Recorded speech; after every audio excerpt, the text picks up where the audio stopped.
marque d'articles d'habillement confectionnés sur place avec du lin, du batik et de l'indigo, du pain tissé. Son nom, Asiki. Asiki Asiki pour vous vêtir aux couleurs de chez nous. Asiki, c'est des vêtements et accessoires de mode pour hommes et femmes. Visitez notre showroom situé à Bégamin, à 200 mètres du carrefour Kossi en venant de l'ENEAM, ex-INE. Contact plus 229 91 24 26 26 plus 229 95 94 22 51. Asiki, révélateur d'identité.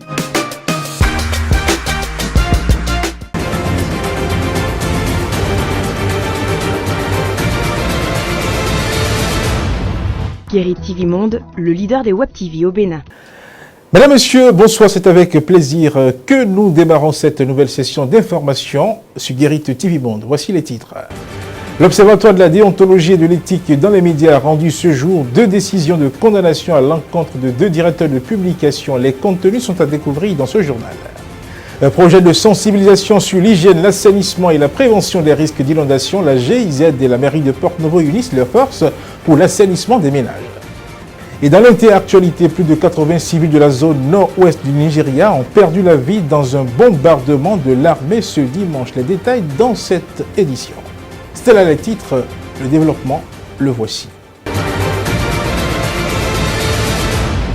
Mesdames, Messieurs, à nouveau bonsoir. Par lettre du 2 octobre 2023, Waliou Laye Libanio a saisi l'Observatoire de la déontologie et de l'éthique dans les médias d'une plainte contre le directeur de publication du quotidien L'Enquêteur pour diffamation et dénonciation calomnieuse. Ce 5 décembre 2023, le tribunal des pairs a rendu sa décision. En voici le contenu.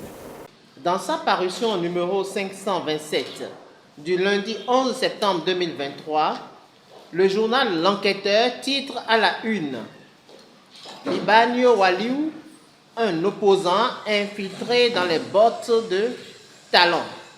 L'ODEM constate que l'auteur de l'article incriminé n'a donné aucun contenu à son titre. 2. Lors de son audition au siège de l'Observatoire, le représentant du journal L'Enquêteur s'est confondu en excuses et a déclaré que l'auteur de l'article aurait été abusé par ses informateurs. Il a supplié le directeur de la réglementation comptable du Trésor public du Bénin pour l'abandon pur et simple des poursuites engagées contre le directeur de publication du journal L'Enquêteur et a promis faire tout son possible pour laver l'honneur du plaignant. 3. L'ODEM note un repenti sincère du journal qui a adressé au plaignant une lettre d'excuse et de regret juste après son audition à l'Observatoire. Par ces motifs, l'ODEM déclare recevable la plainte de Waliou Laye Libanio, directeur de la réglementation comptable du Trésor public du Bénin. Condamne le directeur de publication du quotidien L'Enquêteur pour violation des dispositions ci-après du Code de déontologie et d'éthique dans les médias. Article 2, alinéas 1 et 2. Le journaliste publie uniquement les informations dont l'origine, la véracité et l'exactitude sont établies. Le moindre doute l'oblige à s'abstenir ou à émettre des réserves nécessaires dans les formes professionnelles requises. Article 6. Le journaliste s'interdit le plagiat, la calomnie, la diffamation, l'injure et les accusations sans fondement. L'ODEM invite le journaliste Boris Tougan du journal L'Enquêteur, conformément à l'article 3 de notre Code de déontologie, à procéder au rectificatif de sa publication en lavant l'honneur du plaignant dans les formes prescrites par la loi. Nous restons toujours à l'ODEM. Par lettre en date des 24 et 25 octobre 2023, Nelson Armel Avademain et Zéphirin Deguénon ont saisi l'Observatoire de la déontologie et de l'éthique dans les médias de 2 plaintes contre le directeur de publication du journal Le Pays Émergent pour diffamation harcèlement, dénonciation calomnieuse par moyen de presse écrite. Ce 5 décembre 2023, le tribunal des pairs a rendu sa décision. En voici le contenu. Dans une série de publications, le journal Le Pays émergent titre à la une. Le vendredi 10 mars 2023, mauvaise pratique à la Fédération béninoise de football, le SG Claude Paki, le SA Zéphirin Deguénon et l'AP Nelson Avademe, des collaborateurs encombrants qui sabotent les actions du président Mathurin de Jacques. L'ODEM constate que l'auteur des articles incriminés a publié une série d'articles sur des personnes dont il ne s'est pas rapproché pour le principe de la contradiction. L'Observatoire note que cette pratique ressemble à de l'acharnement. Lors de son audition, le directeur de publication Nazer C. Vicou a reconnu avoir publié des informations non vérifiées à l'encontre des plaignants sans respecter le principe de la contradiction. Le directeur de publication Nazer C. Vicou a promis faire le démenti des publications incriminées dans les formes prévues par la loi. L'ODEM note la bonne volonté du directeur de publication Nazer C. Vicou à se conformer aux exigences de la pratique journalistique. Par ces motifs, l'ODEM déclare recevable la plainte de Nelson Avademe et de Zéphirin Deguénon, condamne le directeur de publication du quotidien Le Pays émergent pour violation des dispositions ci-après du Code de déontologie et de l'éthique dans les médias. Article 4, alinéa 1. Le journaliste respecte les droits de l'individu à la vie privée et à la dignité. Article 6. Le journaliste s'interdit le plagiat, la calomnie, la diffamation, l'injure et les accusations sans fondement. Article 8. Le journaliste est libre de prendre position sur n'importe quelle question. Il a l'obligation de séparer les commentaires des faits. Dans le commentaire, il doit tenir le scrupule et le souci de l'équilibre pour règle première dans la publication des informations. Invite le journaliste Nazer C. Vicou du journal Le Pays émergent, conformément à l'article 3 du Code de déontologie de la presse béninoise, à procéder au rectificatif de sa publication en lavant l'honneur des plaignants Nelson Avademe et de Zéphirin Deguénon dans les formes prescrites par la loi. Ce journal se poursuit. Dès ce mardi 5 décembre 2023, plusieurs jeunes volontaires des organisations de jeunes de la ville de Porto-Novo vont débarquer dans les ménages pour sensibiliser les citoyens sur les comportements d'hygiène à adopter. Cette campagne initiée par la mairie de Porto-Novo bénéficie du soutien indéfectible de la GIZ pour sa réussite. Evelyne Dossou et Kabi Royani étaient présents à la cérémonie officielle de lancement de la campagne. Regardez. C'est avec ces repas-là que les jeunes volontaires des différentes organisations des jeunes de la ville de Porto-Novo vont sensibiliser dès ce mardi 5 décembre 2023 les populations de la ville sur les comportements d'hygiène à adopter pour l'assainissement des ménages. Il s'agit d'une opération qui s'inscrit dans le cadre du projet de sensibilisation sur l'hygiène, l'assainissement et la prévention des risques d'inondation dans la ville de Porto-Novo. Il y a quelques temps, nous avons constaté qu'il y a une inondation dans la ville de Porto-Novo. Quelque part, face à cela, les populations ne savaient pas quel comportement adopter. Il y a eu beaucoup de sinistrés et le maire a voulu que des actes concrets soient quand même menés pour un changement de mentalité afin d'éviter les fois à venir ces risques d'inondation. Pendant 10 jours donc, les ménages des 1er et 2e arrondissements de Porto-Novo seront outillés sur les attitudes à adopter pour éviter les risques de maladies et limiter ceux d'inondations par-dessus tout. 20 jeunes sont outillés maintenant à aller impacter plusieurs ménages afin de pouvoir les informer sur les bonnes manières, les bonnes pratiques autour des toilettes, autour des ménages et sur les manières à adopter pour éviter des inondations les jours à venir. À la faveur du lancement officiel de la campagne ce 4 décembre 2023, autorités et membres d'organisations invitent ces jeunes à mettre les bouchées doubles pour la réussite du projet. Je vous convie, chers jeunes, une fois sur le terrain, à avoir cette stratégie-là pour pouvoir quand même véhiculer cette information dont les formateurs viennent de vous quand même léguer afin que nous puissions, au soir de ce projet de sensibilisation, nous puissions vraiment constater réellement ce changement de mentalité à travers les bonnes pratiques autour des toilettes. Que c'est pas facile, mais c'est un travail républicain. Que Dieu Tout-Puissant vous facilite et soit avec vous. Et je vous souhaite bonne mission et que Dieu vous protège. Les simulations faites à l'occasion du lancement de la dite campagne rassurent bien les autorités de ce que les résultats escomptés seront atteints. La page inter.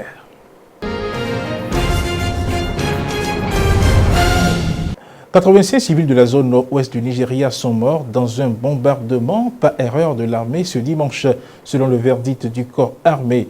Le président Bola Tinubu a néanmoins lancé une enquête approfondie pour élucider la situation. Evelyne Dosso pour les précisions. Une fête qui vire au cauchemar au Nigeria, l'armée reconnaît avoir bombardé par erreur un village du nord-ouest du pays, causant ainsi la mort d'au moins 85 civils dans l'état de Kaduna dimanche soir pendant une célébration religieuse. Le président nigérian Bola Ahmed Tinubu a ordonné ce mardi 5 décembre 2023 dans la matinée l'ouverture d'une enquête. Ce dimanche 3 décembre 2023, ces villageois se sont rassemblés pour une fête religieuse avant d'être bombardés après qu'un drone de l'armée a lâché des bombes. Le bilan du tir a largement été revu à la hausse ce mardi 5 décembre 2023 par l'Agence nationale de gestion des urgences. L'agence parle aussi de 66 personnes hospitalisées selon ses relais locaux. Après son démenti, l'armée a finalement reconnu être à l'origine de cette frappe de drone commise par erreur sur le village de Todon-Biri dans cet état du nord-ouest du pays, une zone dans laquelle elle fait régulièrement recours aux bombardements aériens contre les bandes armées. Des dizaines de personnes sont actuellement à l'hôpital pour blessures, rapporte quant à lui le ministre local de l'information Samuel Arouan. Par ailleurs, le gouvernement de l'État de Kaduna a reçu un compte rendu au sujet de l'attaque de dimanche soir qui a fait des morts et des blessés parmi les civils à Tondon. L'armée nigériane a donné des détails sur les circonstances qui ont mené à cette frappe malheureuse et non intentionnelle. Le major Okoro a expliqué quant à lui que l'armée nigériane était en mission de routine contre les terroristes, mais que malheureusement les populations de Todon-Biri ont été touchés. Les opérations de sauvetage et de secours se poursuivent et des dizaines de blessés ont été évacués à l'hôpital par les autorités. Cependant, dans un communiqué, la présidence parle d'incidents malheureux, troublants et douloureux. Elle appelle au calme en attendant les résultats d'une investigation approfondie. Pour rappel, depuis 2017, le cabinet de conseil SBM recense au moins 300 morts civiles dont des frappes aériennes conduites par l'armée pour lutter contre les djihadistes ou les milices de bandits.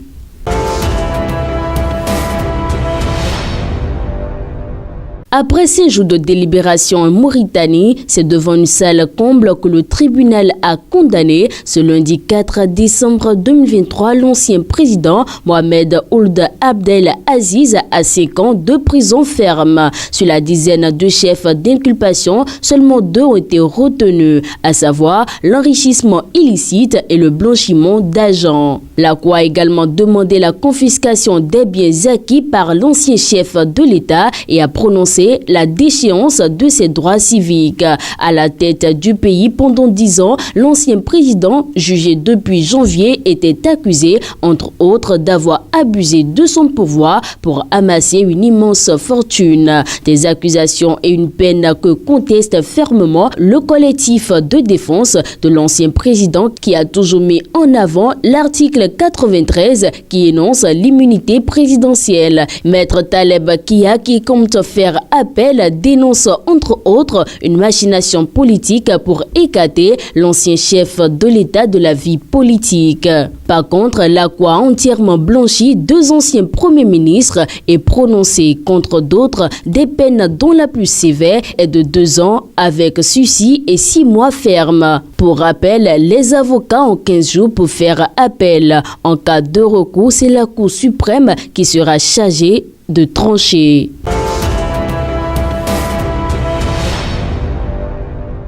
Le général Yakubu Gowon, un des pères fondateurs de la CEDEAO, a exprimé le 1er décembre 2023 lors d'une rencontre avec le président de la commission de la CEDEAO son souhait qui consisterait à la réintégration des pays dirigés par des militaires dans l'organisation sous-régionale. En effet, l'ancien président du Nigeria a reçu la visite de Omar Touré à son domicile à Abuja le vendredi dernier. Au cours des échanges, les 2 personnalités ont abordé l'instabilité politique dans l'espace CEDEAO. Le général Yakubu Gowon a exprimé ses inquiétudes face au coup d'État au Niger et à son impact sur la sous-région. Il a par ailleurs félicité le président en exercice de la communauté économique des États de l'Afrique de l'Ouest et le gouvernement de l'organisation pour avoir fait preuve de retenue et explorer d'autres voies diplomatiques dans le règlement de la crise nigérienne. Le général Gowon a ensuite exprimé l'espoir que l'impasse politique au Mali, en Guinée, au Burkina Faso et au Niger soit résolue et que ces pays réintégreront pleinement la CEDEAO. La page des sports.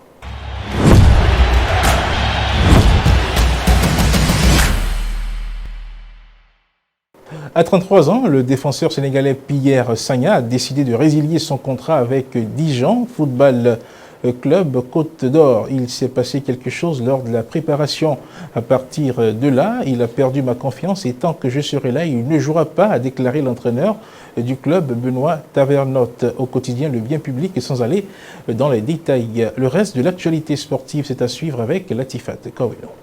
La Confédération africaine de football, le CAF, a conclu un accord historique avec New World TV pour les droits médias de la CAF en Afrique subsaharienne entre 2023 et 2025. Cet accord, qui est une première, permettra à New World TV de diffuser les matchs de la CAF en Afrique subsaharienne. La nouvelle a été annoncée par la CAF dans un communiqué sur son site. Victor Osimhen est officiellement le gagnant du prix du joueur de l'année de l'Association italienne des footballeurs AIC après son incroyable saison avec Naples. La soirée de distinction de l'AIC s'est déroulée ce lundi. À l'occasion, Osimhen a décroché sans surprise la prestigieuse récompense du joueur de l'année après avoir marqué 26 buts en 32 matchs de Série A au cours de l'année 2022-2023. Avec 6 buts marqués en 10 apparitions de Série A cette saison, Osimhen figure aussi au sein de l'équipe type de l'année de l'AIC. Les prix de l'AIC, qui sont décernés depuis 1968, ont déjà couronné des stars au titre de joueur de l'année. Nous parlons à présent de la CAN Côte d'Ivoire 2023. L'adversaire du Ghana, l'Égypte, a refusé les offres de matchs amicaux de la Corée du Sud et de la Suède avant la Coupe d'Afrique des Nations 2023. Une source officielle au sein de la Fédération égyptienne de football a révélé, selon Ghana Soxonet, qu'outre la Corée du Sud et la Suède, des offres ont également été reçues du Nigeria et du Cameroun pour s'engager dans des rencontres amicales avec les Pharaons. La décision de décliner ces offres découle de l'approche stratégique du staff technique de l'équipe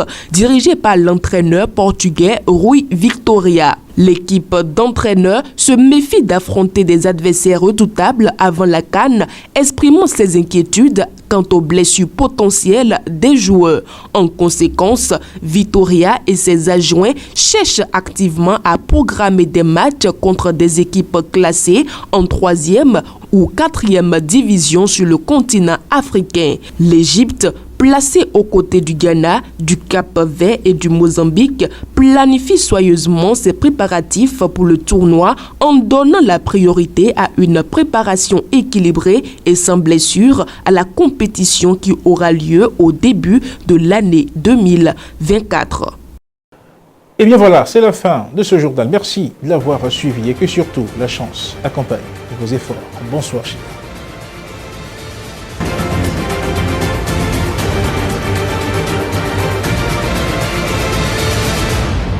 Guérit TV Monde, le leader des Web TV au Bénin.